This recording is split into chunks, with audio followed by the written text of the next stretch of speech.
Cuma tidak detail. Nah, permasalahannya adalah kenal atau tidak kenal, mereka tidak berani mengungkapkan itu. Makanya sebenarnya salah pun tidak apa-apa ya. Atau dosen itu terlalu killer kali di mata mereka. Anak tuh ya, apakah Imas seperti orang yang killer? Dia kalau udah sama mereka. Bangga, tak sadar tua, nanya di apa, kerja menggila, asik berkubar di tengah hari, macam perang. Assalamualaikum warahmatullahi wabarakatuh. Selamat datang di Masutan, rumah penuh kenangan. Ima. Yap. Keluarga hari ini saya ketemu sama dosen prodi yang lagi menyelesaikan S3. Kenapa kau mau ngambil notasi Laban? Untuk judul disertasi. Apa sih judulnya? Boleh baca. Langsung kayak itu ya. Boleh. Baca aja. Judulnya kok hilang kok kecil. Integrasi Laban movement analysis dalam project based learning. Kajian kualitatif terhadap kemampuan berpikir kritis mahasiswa seni tari. Tujuannya di situ ketahuan. Betul. Ya. Di situ tujuannya untuk membuat mahasiswa itu menjadi berpikir kritis. Ya. Bisakah Laban diarahkan ke pola pikir kritis mahasiswa? Bisa. Sudah dicoba. Sudah ada faktanya, tapi memang perlu ada habituasi.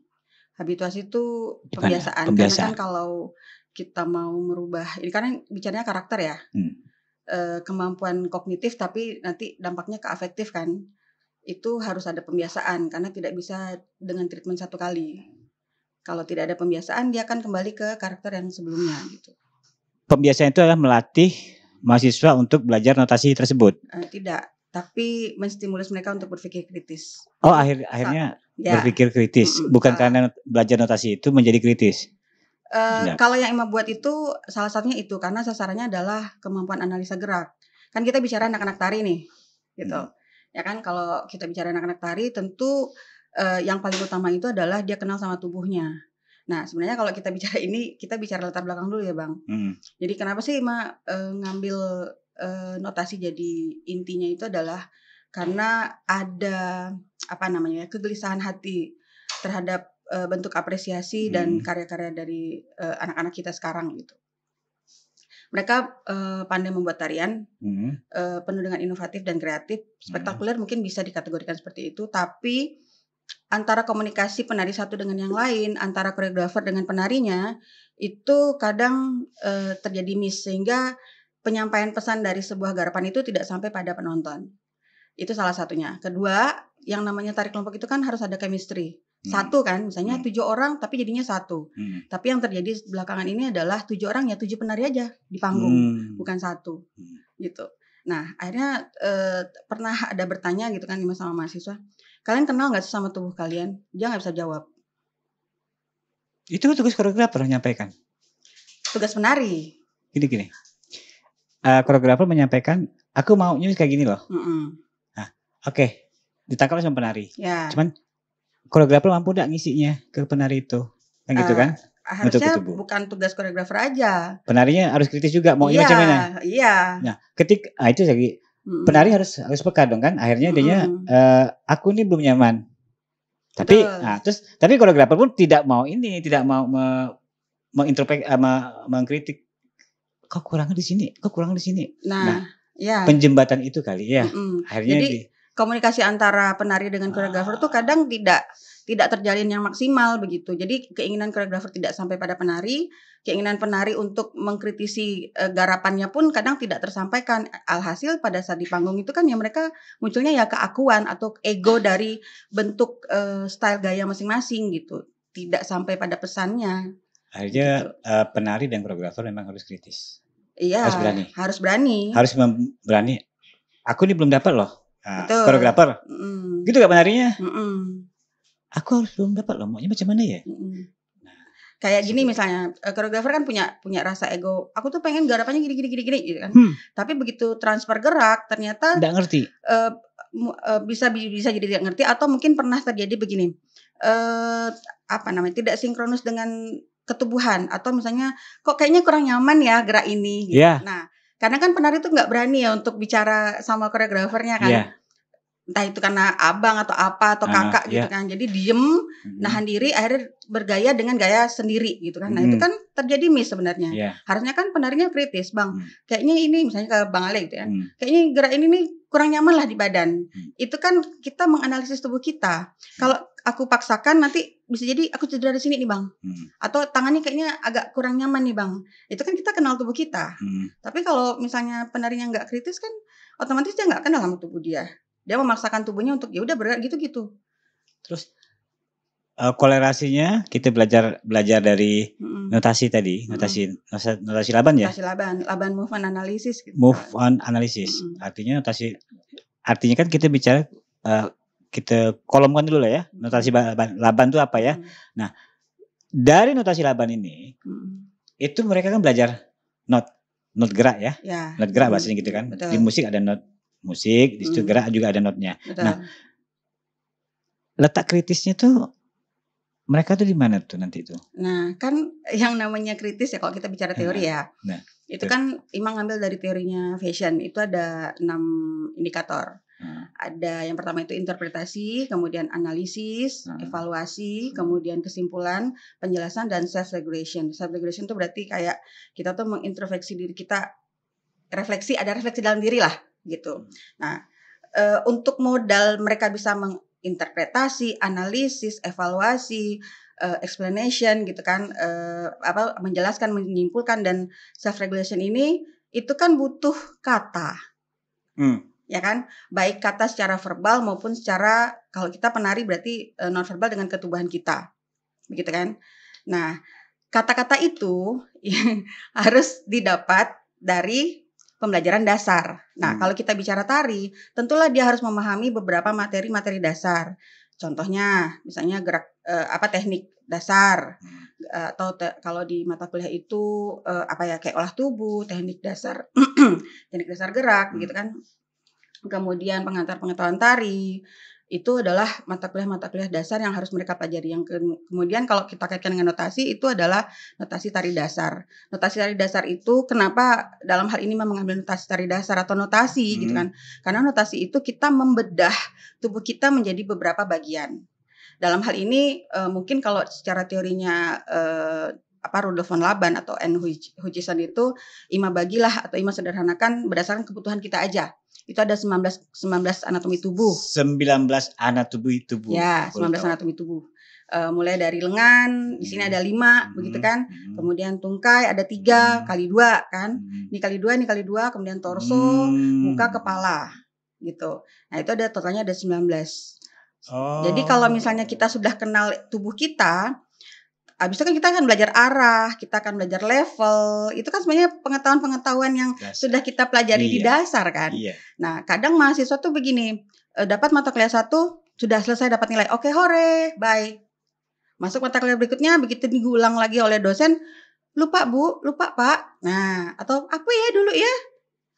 Harusnya kan itu ada korelasi antara mata kuliah satu dengan lainnya, saling berkesinambungan.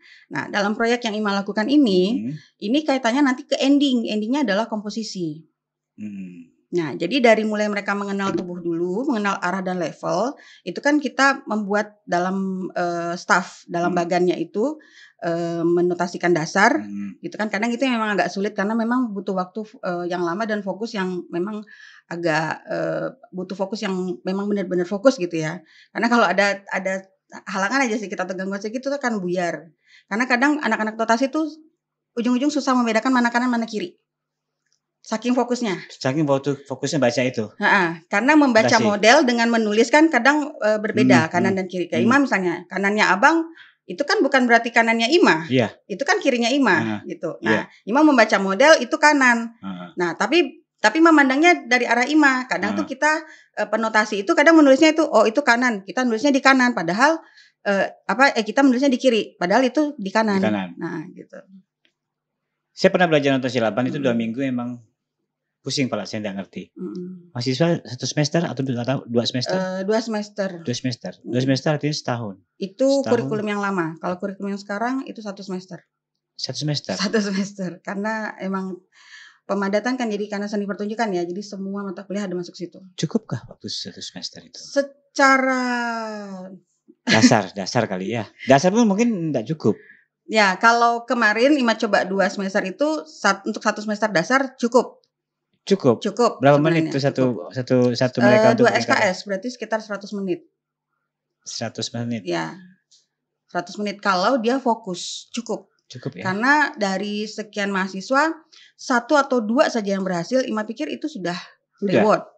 Oh. Gitu. 1 atau 2? 1 atau 2. Karena memang sebagian besar kita masalah ini bukan masalah di Pontianak aja ya, gitu. Se-Indonesia gitu ya. Bahwa notasi laban itu sudah banyak yang menghapuskan di beberapa universitas, gitu kan, termasuk isi. Kemudian di isi juga itu ada yang bukan menghapuskan tapi merubah SKS-nya yang tadi 8 SKS, 6 SKS sekarang tinggal 2 SKS gitu. Kenapa? Alasan utamanya adalah sulit tanda petik. Karena sudah ada media yang lain kali ya. Jadi itu dianggap tidak penting. Ya, karena mereka berbicara notasi itu adalah basicnya adalah pencatatan, gitu. Kalau kita bicara pencatatan dengan teknologi sekarang mungkin sudah bisa tergantikan oleh media yang lain, misalnya perekaman, begitu ya. Dalam bentuk ya, misalnya bisa di apa dalam bentuk video dan sebagainya. Tahun 80-an aku ada nemu makalah beberapa tari Jepin, Jepin Bedayung, kemudian apa nyiur, terus beberapa Jepin apa lagi itu 2 itu kalau tidak salah. Nah dia dideskripsikan, ditulis deskripsinya, pola langkahnya, alurnya, digambar sama dia. Itu mereka tidak kenal notasi laban. Ya. Sebisa-bisanya untuk meletakkan nama gerak dan seperti apa gerak itu pakai narasi. Ya. Itu ada teorinya kayak gitu tuh. Kalau yang Abang bicarakan itu adalah teknik tradisi. Gitu. Jadi sistem pencatatan menggunakan teknik tradisi. Tapi tidak semua orang bisa membaca itu karena hanya tradisi tertentu. Bahasanya juga digunakan pasti beda. Karena gambar itu hanya bisa dilihat dan dibaca oleh yang menggambar saja. Tapi kalau kita bicara laban notasi atau notasi laban begitu ya. Karena sebenarnya ini kan ilmu umum ya untuk tari. Ya. Itu udah mendunia kan? Itu standar dunia kan? Standar dunia. Jadi ketika kita bikin di Pontianak, orang Eropa mengerti juga. Iya, karena pernah waktu KTI kalau tidak salah konferensi tari internasional itu tahun berapa lupa. Itu kan dibuat laban, kemudian disebarkan ke beberapa negara, kemudian mereka latihan masing-masing, lalu ketemu pada satu momen hanya 1 minggu kalau tidak salah untuk menyamakan gerak dan membuat pola yang baik. Itu tari massal kalau nggak salah. Itu jadi itu. Pada saat itu kan tidak ada perekaman. Pada masa itu. Makanya dibuatnya notasi laban. Memang efektif sebenarnya ketika notasi laban itu bisa ditulis dan bisa dibaca. Ya. Permasalahannya sekarang kan penulisan dan pembaca itu kan udah berkurang. Mungkin di Pontianak mungkin cuma 5 kali ini. Ada mahasiswa ada. Mahasiswa ada yang bisa baca. Ada. Ya itu karena kita bicara pencatatan dan terfokus pada pencatatan, sedangkan zaman kan terus berkembang ya. Sistem pencatatan itu sekarang sudah bisa diganti dengan apapun. Kayak gini lah misalnya kita mau ngetik atau mau menulis sesuatu, malas ngenulis nih, ya udah buka Google Doc gitu kan, ketik cari mic gitu kan, kita ngomong aja, kan dia kan nulis sendiri, gitu kan. Nah itu kan ada otomatis transkripnya kan. Nah sama dengan hal ini gitu. Kalau kita bicara notasi itu sistem pencatatan, ya mungkin banyak sekali pakar-pakar seni, mau praktisi atau akademisi akan mengatakan ini udah kuno gitu. Iya emang kuno. Tapi kita harus melek gitu. Karena anak tari sendiri agak miris ya. Kalau orang tari menganggap bahwa itu tuh udah sampah gitu ya. Atau itu tuh udah gak kepake lagi. Sedangkan sampai sekarang itu di Ohio itu menjadi dasar kurikulum mereka karena memang ini kan munculnya dari sana ya, karena dia basicnya balet, karena memang laban notasi ini atau notasi laban itu memang basicnya dari balet gitu. Balet. Nah tapi kan kita nggak menutup kemungkinan untuk kita modifikasi, kata Prof. Sudarsono juga itu menyesuaikan dengan tradisi kita gitu. Buktinya teorinya Lameri gerak tari Yang tadinya 3 itu berubah Hmm. jadi 4 oleh Sudarsono itu kan karena menyesuaikan dengan tradisi di Jawa karena ada button signal. Gitu kan, penguatan ekspresi yang di tempat lain nggak punya, sama halnya dengan notasi. Nah, begitu dikaji ulang, begitu Ima coba analisis pakai bibliografi artikel gitu ya, ternyata banyak sekali di luar dari bidang seni itu menggunakan prinsip LMA, Laban Movement Analysis. Pertama untuk fisioterapi, untuk menerapi apa ya namanya? Fisioterapi. Ya, untuk fisioterapi tubuh, misalnya kelumpuhan atau misalnya ada terjadi cedera, misalnya tidak bisa jalan, itu menggunakan prinsip LMA bagaimana caranya supaya otot-otot kaki itu bisa bekerja dengan maksimal, kembali berjalan seperti semula. Jadi kedokteran itu menggunakan prinsip LMA, fisioterapi. Kemudian olahraga, itu sampai sekarang menggunakan untuk apa? Untuk menganalisis bagaimana tingkat resiko minim cedera pada saat olahraga. Itu menggunakan prinsip LMA. Jadi kenali tubuh, bagaimana jatuhannya, bagaimana tumpuannya, bagaimana lompatan yang baik, itu semua pakai prinsip LMA. Untuk mempelajari itu berarti kita harus mengenal tubuh kita secara detail. Iya, makanya perlahan, pertanyaan detail. Ima sama mahasiswa, apakah kalian kenal tubuh kalian? Masa anak tari nggak kenal tubuhnya sendiri? Gitu. Udah kenal kali mereka. Cuma tidak detail. Nah, permasalahannya adalah kenal atau tidak kenal, mereka tidak berani mengungkapkan itu. Makanya sebenarnya salah pun tidak apa-apa Pak ya. Atau dosen itu terlalu killer kali di mata mereka. Anak tuh ya, apakah Ima seperti orang yang killer? Tapi aku lihat kalau udah sama mereka dekat. Enggak killer. Enggak kan? Happy kan? Mereka memang di situ rangsangan untuk kreatif, untuk berani ngomong. Ya. Dan kritis. Ya. Dan itu kembali lagi bahwa tidak bisa hanya distimulus oleh satu mata kuliah. Harus ada habituasi, pembiasaan. Kalau Ima rangsang hanya dari mata kuliah notasi, yang kebetulan Ima anggap itu sebagai dasar mereka untuk kemampuan menganalisa gerak gitu kan. Kalau itu tidak dibiasakan di mata kuliah, misalnya kelanjutannya analisa gerak karakter, kemudian masuk kepada mata kuliah konsep kayak antropologi, etno, itu kan kita juga ada berbicara tentang gerak ini maknanya apa ya, apa yang memaknai itu dari posisi mana, apakah tangan, kepala, badan, kaki, itu kan juga akan berkaitan dengan anatomi tubuh kita, sampai pada nanti puncaknya adalah mata kuliah komposisi, pembuatan garapan gitu. Nah, sekarang ini kan tesisnya sedang berjalan nih kan, nunggu jadwal. Tunggu jadwal sidang. Nah, aku dengar kan banyak perubahan-perubahan judul. Ya. Hingga akhirnya mendapatkan satu judul, dan sebelum tulisan itu dibuat, data sudah dicari dulu. Ya. Kok bisa gitu? Ya itu. Kan ada, mungkin udah ketahuan permasalahannya kali ya. Iya, permasalahannya tidak berubah. Permasalahan tetap ada, cuma judulnya saja ya. Ya, hanya mau mengolah kata judulnya itu saja supaya kualitatifnya lebih terlihat seperti itu. Ini kan mengaktifkan, mengkritiskan. Minum dulu mah. Oh ya boleh. Minum. Mengkritiskan mahasiswa yang semulanya diam, berani bersuara untuk mencari sesuatu yang diharapkan terjadi komunikasi antara satu dengan yang lainnya.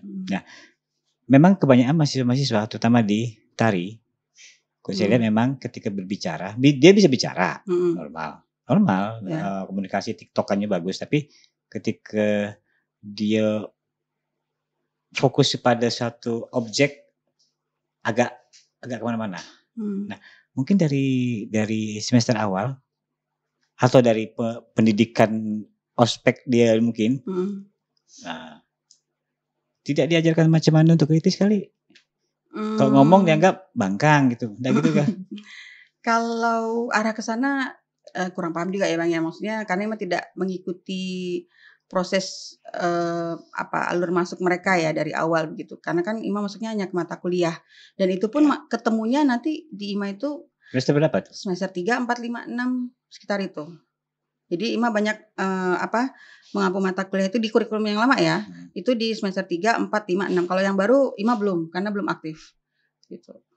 Oke, untuk saat ini Ima masih tugas belajar. Belum masuk kelas. Belum. Cuman kemarin Ima memang ngambil kelas Ibu Mega sama Ibu Dwi karena dia partner kan tim teaching. Mega. Untuk masuk notasi gitu. Mega bisa kan dia isi. Hanya memang, nah itu kalau isi itu kan mereka belajarnya lebih spesifik ya, makanya banyak yang mengeluh sulit gitu karena memang simbol di notasi Laban itu memang sangat banyak sekali. Kalau Ima tadi bawa bukunya mungkin bacanya juga harus pakai kacamata atau lup gitu ya, karena banyak sekali simbol. Saya dasar gitu. Notasi Laban sebelah segini nih. Kalah nih ya. Nggak ngerti sih bacanya. Nah itu dia. Notasi Laban tuh momok bagi seorang penari loh Mas sebenarnya. Iya. Yang mudah itu ada. Kenapa aku harus bicara yang belajar yang sulit? Notasi Ima katakan Laban iya. sulit. Iya, karena apa? Karena penarinya sudah berpikir sulit dulu. Makanya iya. Iya memang. Bukan sulit dulu, emang sulit.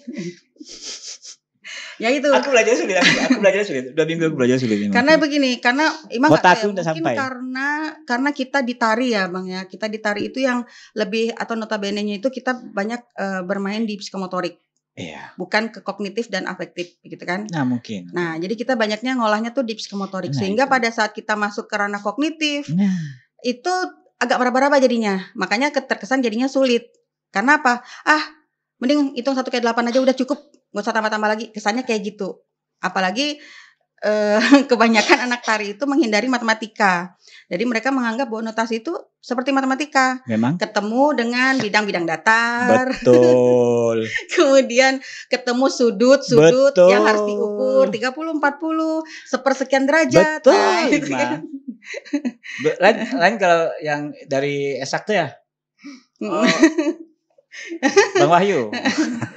Dia suka deh tuh barang gitu. Kalau kita kan IPS kan suka barang gitu tuh. Nah, triknya macam mana Mak untuk mahasiswa agar bisa menyukai tantangan?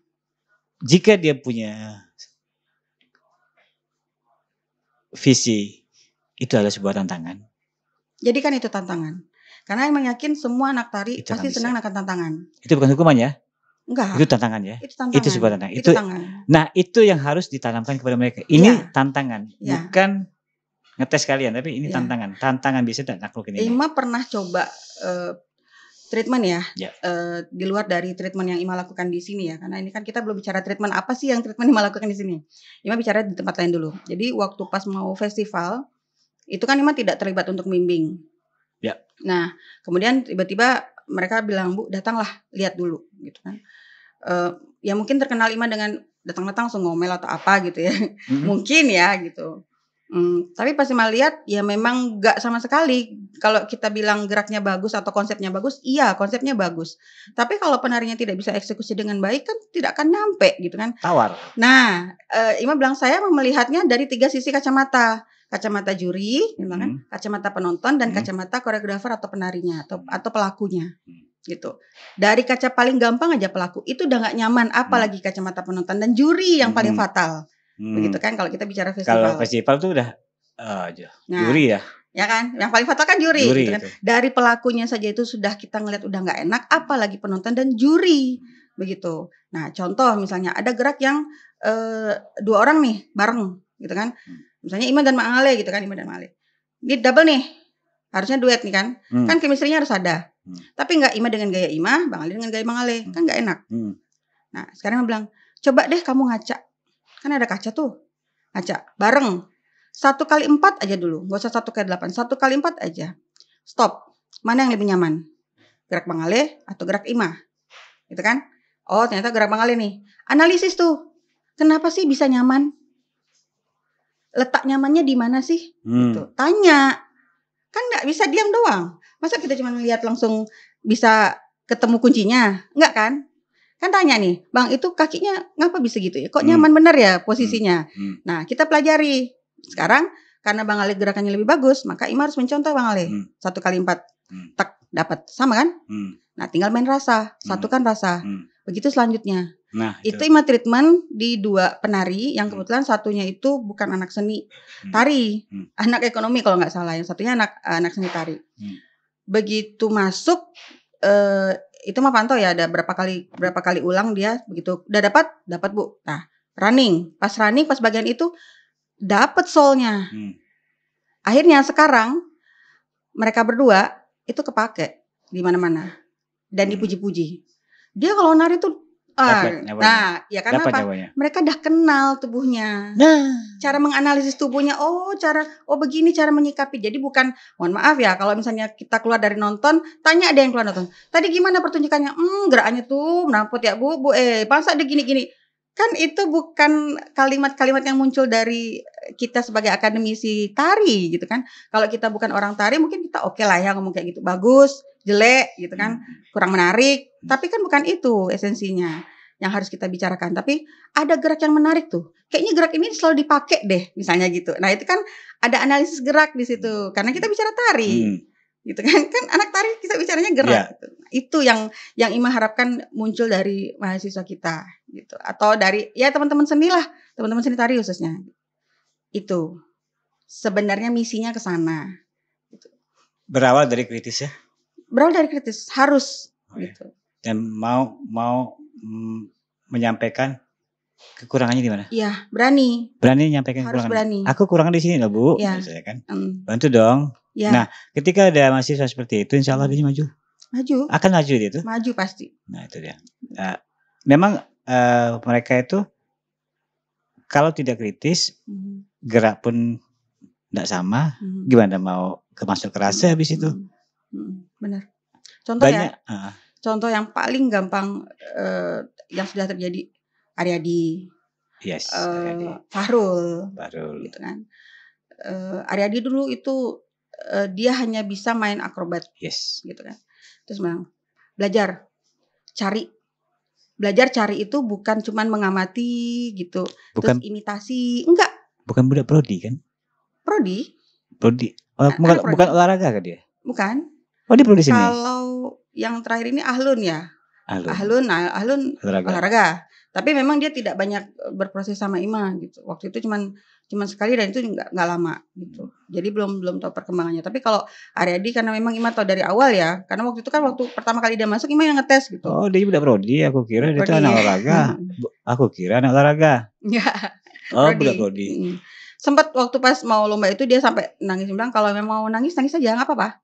Keluarkan dulu unek-uneknya semua. Keluarkan, tapi bukan berarti langsung menyerah. Cari tahu apa nih kelemahannya di mana. Akhirnya kan sekarang tekniknya bagus. Cuman memang untuk pembedahan dari sisi gerak dia memang belum sampai pada ke sana. Belum. Gitu. Karena dia kuatnya di akrobat. Iya, gitu. Itu memang jadi identitas dia. Ya, masing-masing orang memiliki identitas itu. Termasuk juga Alun kan? Ya. Alun itu kan gerak staccato. Bagusnya di situ. Kalau Ima lihat ya, tapi nggak tahu itu sekelas kemarin gitu. Fahrul itu dulu over banget kalau gerak itu ingin yang tampil wah gitu kan. Sampai keringannya tuh wah habis. Jadi waktu pas proses sama Ima lawan main narinya gitu ya, lawan narinya itu tidak sekuat Fahrul gitu. Akhirnya bilang, kamu lemahkan sedikit, turunkan sedikit egonya, yang ini naikkan lagi, gitu kan? Itu sampai ulang lagi, belum dapat, ulang lagi sampai ketemu nyamannya, gitu.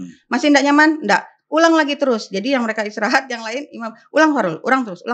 Sampai Mas Suruh ganti berapa kali baju, nggak apa-apa, ulang terus. Mungkin makanannya bagus kali Fahrul, jadi tenaganya, powernya luar biasa, kekuatannya luar biasa, kawan-kawannya susah ngimbangi. Iya, akhirnya kan nggak nyambung kan. Akhirnya begitu pas dia bisa mainkan, menurunkan egonya, kemudian dapatkan teknik yang benar, dia tahu tubuh mana yang harus dia pakai pada saat gerak itu. Sudah kenal kan berarti tubuhnya, dapat chemistry-nya. Dan itu terjadi lagi pada saat festival tari Borneo yang keberapa Ima lupa.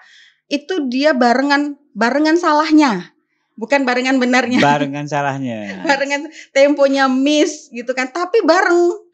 Karena chemistry-nya dapat jadi bareng-bareng sama-sama salah. Tapi jadi terkesan tidak salah gitu. Karena udah chemistry-nya bagus. Nah, berarti nanti ke depannya Ima ini setelah kapan destilasinya? Insya Allah kalau tes ujian tidak lancar, maksudnya tidak ada hambatan, lancar semuanya, disetujui sama dekan mungkin bulan April setelah Lebaran ujian. Udah tantangan uji? Sudah semua. Pembimbing sudah. Tinggal keputusan dari dekan gitu. Oke, saya nunggu action 5 lah di kedepannya lagi macam mana untuk meningkatkan kualitas kawan-kawan tuh. Aku pengen banyak bertanya nanti setelah selesai lamanya. Boleh. Aku pengen banyak tanya tentang hal dunia seni, pendidikan seninya, kemudian kemana aja arahnya, prodi seni ini. Banyak suara-suara miring mungkin di masyarakat, bla bla bla, mungkin aku akan sampaikan. Nah, hari ini aku banyak tahu tentang notasi Laban. Makasih banyak. Dan hari nggak pusing lagi. Masih pusing. Dan tapi ada pencerahan. Tujuan notasi Laban bukan hanya untuk mentransfer gerak melalui naskah notasi, ternyata manfaatnya untuk yang lain juga bisa. Critical untuk terapi. Critical thinking, untuk berpikir kritis. Kemampuan untuk analisis. Untuk berpikir kritis. Oke, keluarga, malam ini sampai di sini dulu. Nanti kita sambung lagi. Sampai ketemu di pertemuan berikutnya. Assalamualaikum warahmatullahi wabarakatuh. Makasih, Mbak. Terima kasih, Pak.